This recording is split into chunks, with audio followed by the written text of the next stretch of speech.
We've got one of the best snipers in the game right here on Talking While Aiming.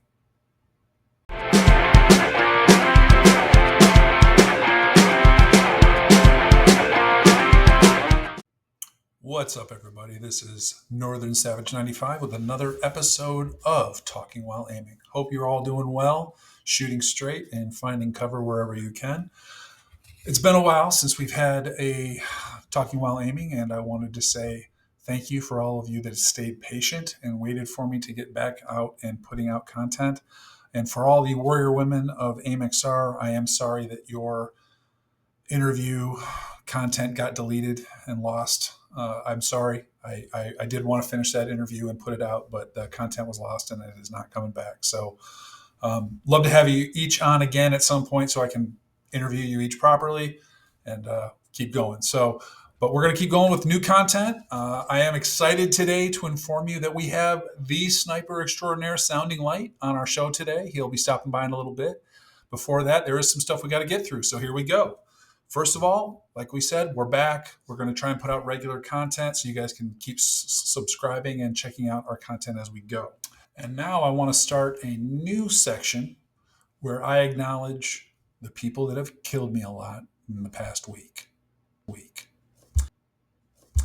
Fresh up today, we've got two shooters that have just been making my life an absolute living hell the past couple of weeks. These are both my friends. They're both great people from what I can tell as they shoot me regularly.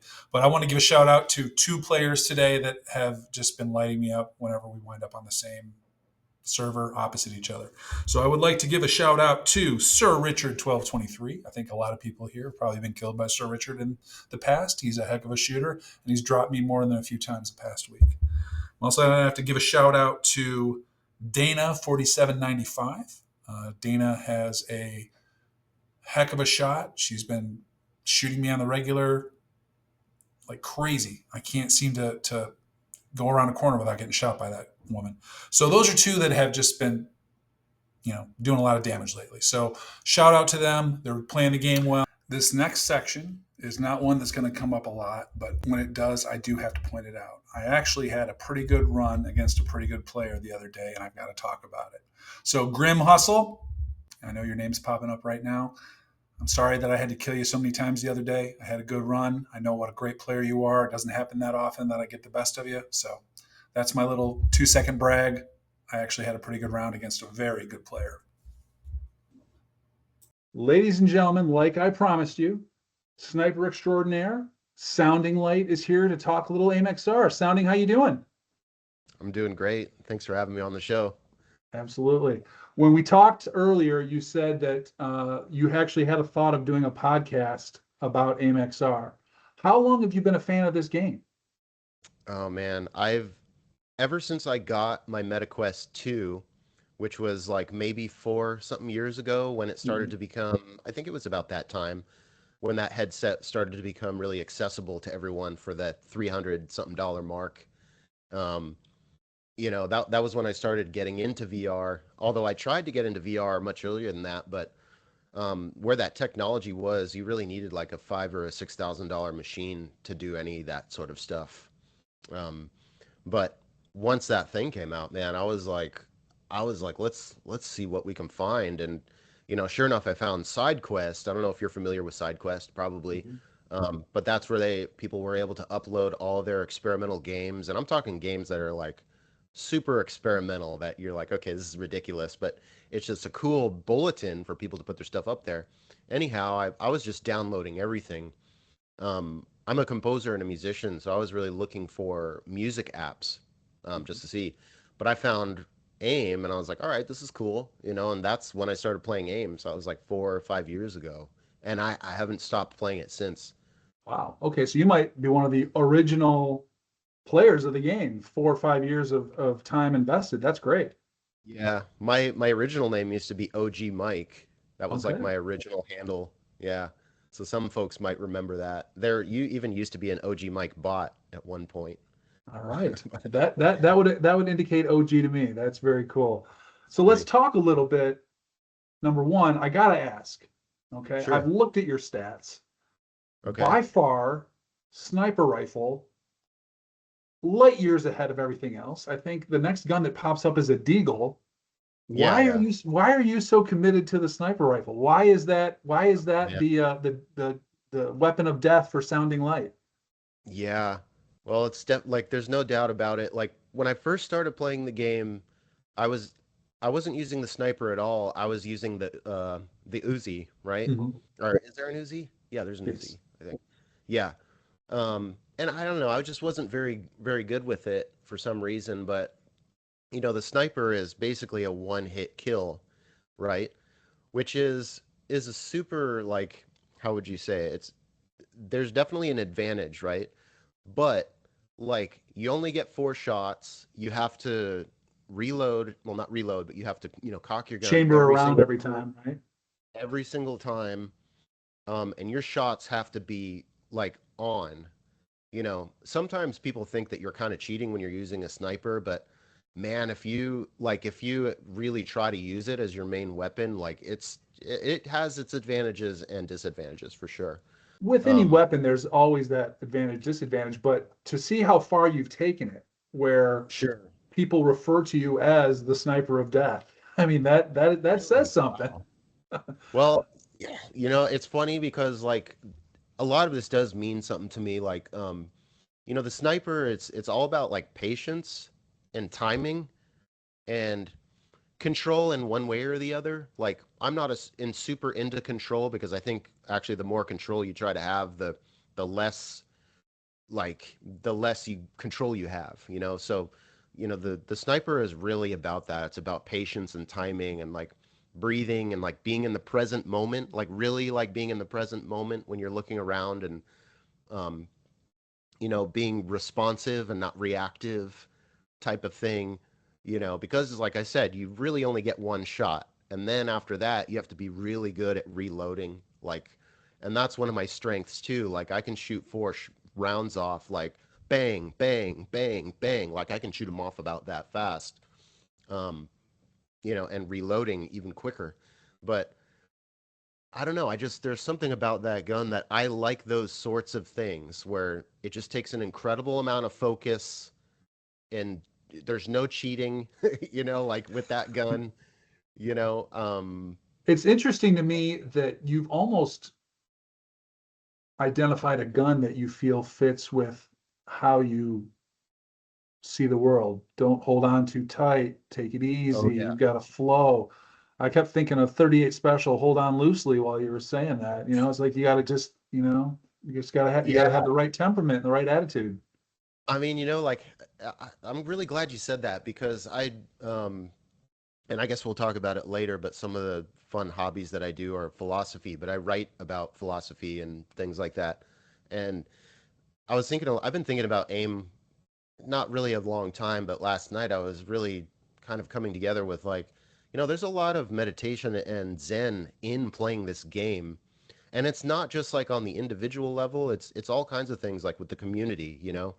Um, that's another thing about the game that I think actually is one of the top three things that makes that game so good is that I'm not sure if I know you're familiar, but how familiar you are with a lot of first person online shooters, but they tend to have a general, like, extremely toxic culture, you know?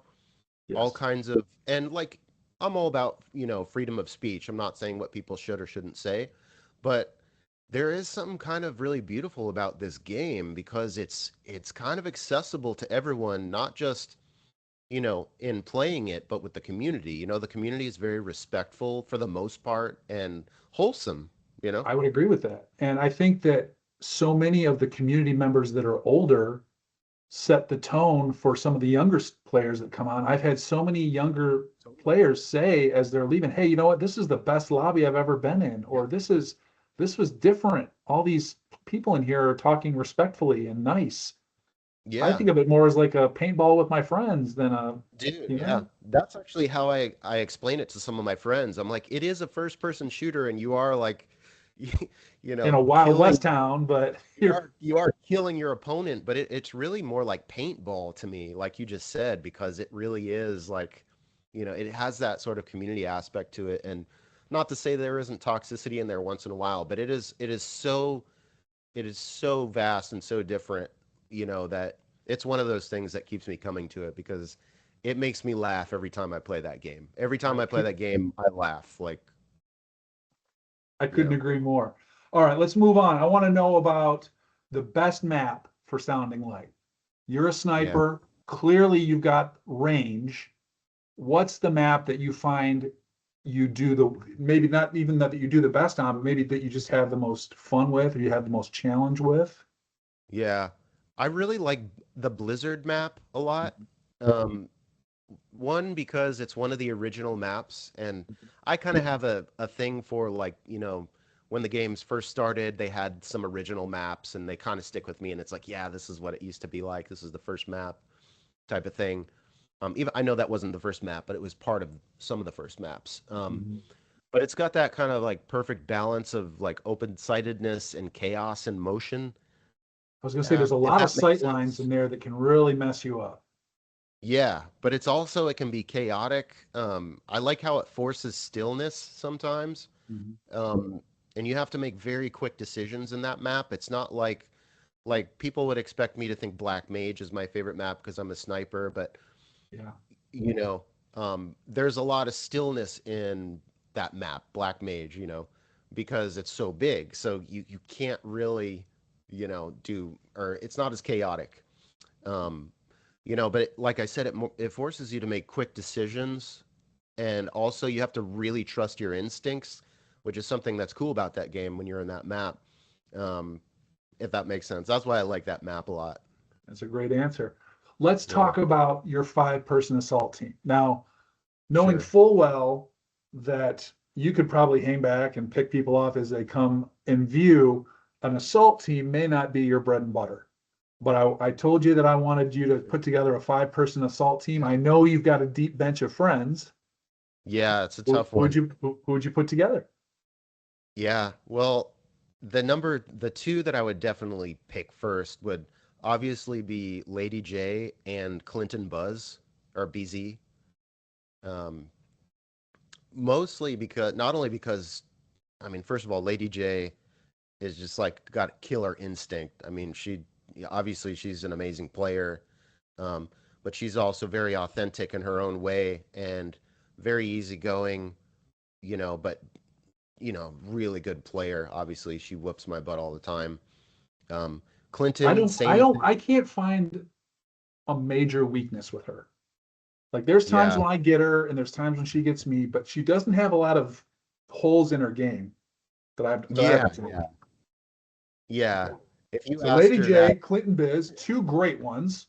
Okay. right? Two, and I would say two very good players that I would say would complement you very well.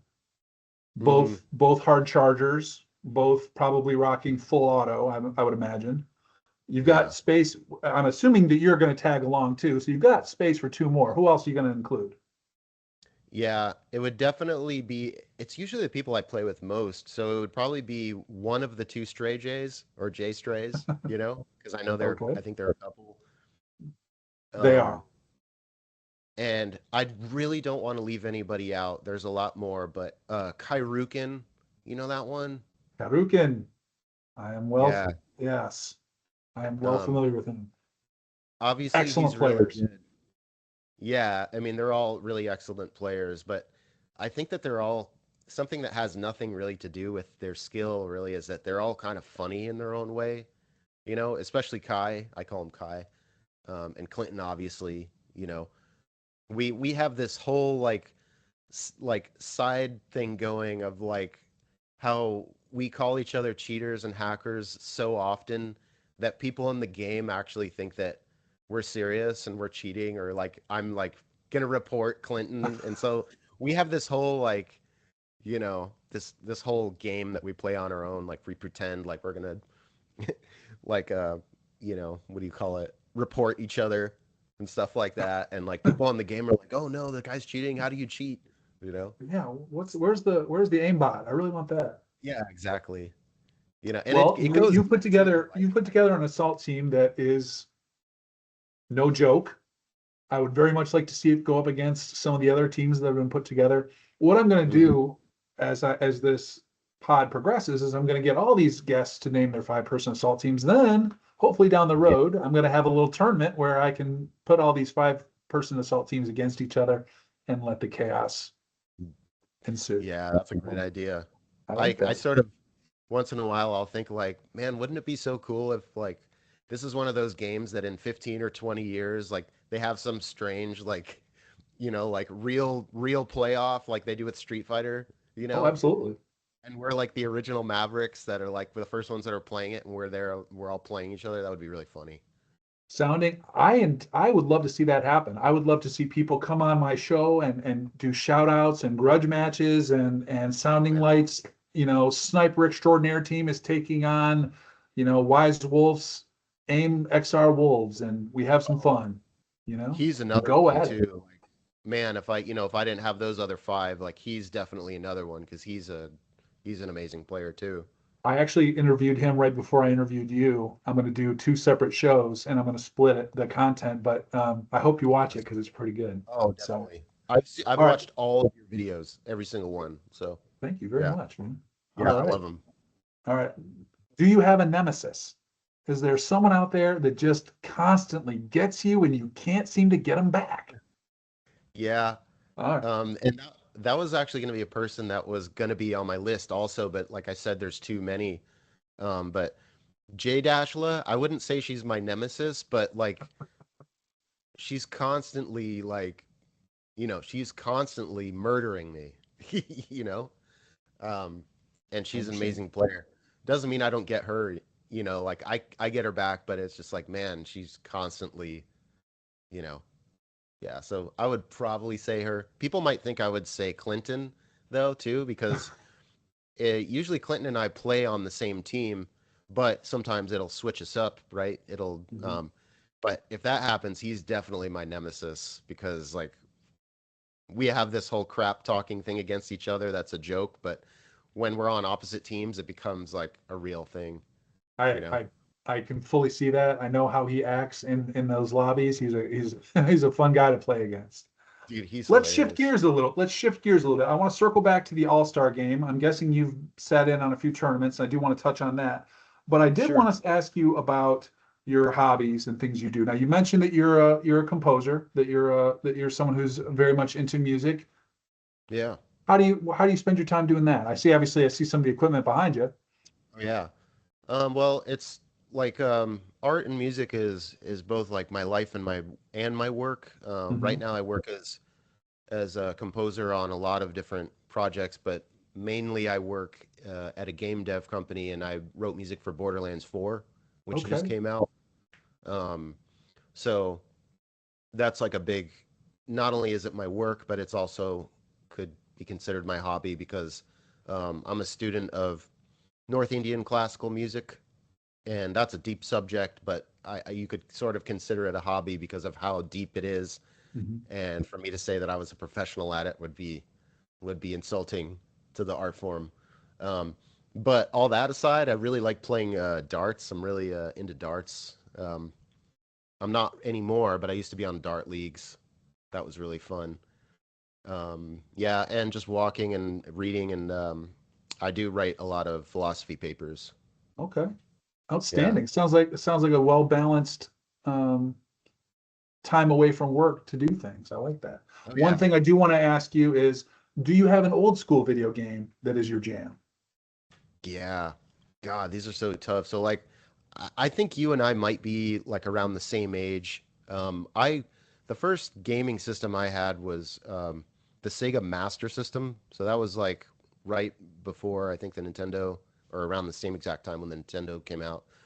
Um, but I would say like the first game that actually was like the jam for me was Silent Hill 1 and also Metal Gear Solid 2 Metal for Gear, the I PS1. saw that one I've definitely heard of. Yeah. Very cool. Those games were really like, okay, they really engage you and you feel like, yeah, I can't wait to play this and keep progressing in the story. And um, as much as I love, AIM, to be honest, even though I work on Borderlands series, AIM is really the only first person shooter that I actually play, like, I would say habitually. Um, Right. that's how much I love that game. But other than that, I don't really play first person shooters. I'm really into narrative driven stories and, artful stories and horror, like Silent Hill, for Right. instance. Yeah. Very cool. All right.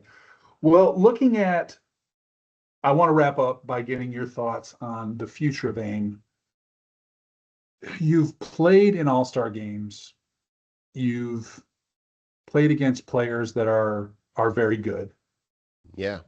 And I would imagine that makes the all-star game. I've done a few Merc rounds where I've served as a Merc and but certainly not probably to the level that you have.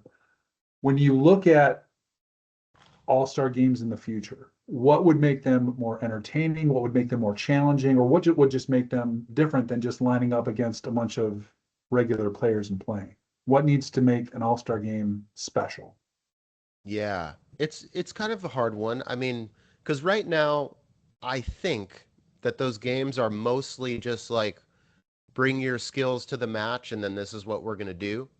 Now, I'm not saying they should do this, but if there were certain categories of those types of games where, you know, um, maybe pistols only, I'm not saying we should do that, but I'm saying if there were different like categories where you actually have to exercise your skills in the different areas of the game, like how good are you with a pistol? I'm not saying we should do pistols only, but it's just an example, you know. Or we just say everyone's got to use the same gun for this round. Yeah, Or yeah, we say, hey, by the way, we're going to try. Now, again, I don't know if this is possible or in the future if it is, but maybe we limit the number of clips everybody gets. I'd love it if all of a sudden you didn't have unlimited ammo yeah, or and lives. or lives, and you had to be more Yeah, yeah, I careful. I guess agree. careful would be the word I would use. Yeah. Because right now it's basically just to like you flex your skill, right? But if you like if you're a really good player at a game like that, you it doesn't matter what gun you have in a way, you know what I mean? You're kind of like a maestro, like no whatever you get, like you can win, you know. Every single one of those guns or weapons requires a certain skill. You know, they're not all the same. And to be truly masterful with something like that, you know, I think I could see the future of it being sort of like that, rather as just, yeah, this person's the best sniper, to be like, yeah, this person's the best sniper, or this person's the best with this, but this person overall is like the Neo, you know? Um, The one. yeah, I can't tell you how much I've enjoyed listening to you talk about AIM and talk about where you think it's going. Sounding, I got to tell you, man, it's been a lot of fun talking to you. It's been a lot of fun hearing your perspectives on AIMXR. It's my hope that we'll have you back soon. Thank you so much absolutely. for stopping by and sharing some of your insights, man. Absolutely. Anytime. Thanks for having me on. All right, I'm going to go ahead and hit stop record. Thanks again to Sounding Light for a great interview. Our next guest on Talking While Aiming will be Wise Wolf 9098. Make sure you tune in. Hey guys, Northern Savage here. If you made it this far, then obviously you like the content. Please smash that like and subscribe button so we can keep building up those content lists and doing all the fun stuff you like us to do. So, hey, smash that, do that thing that you're supposed to do. I don't know. I'm still figuring all this stuff out, but thanks.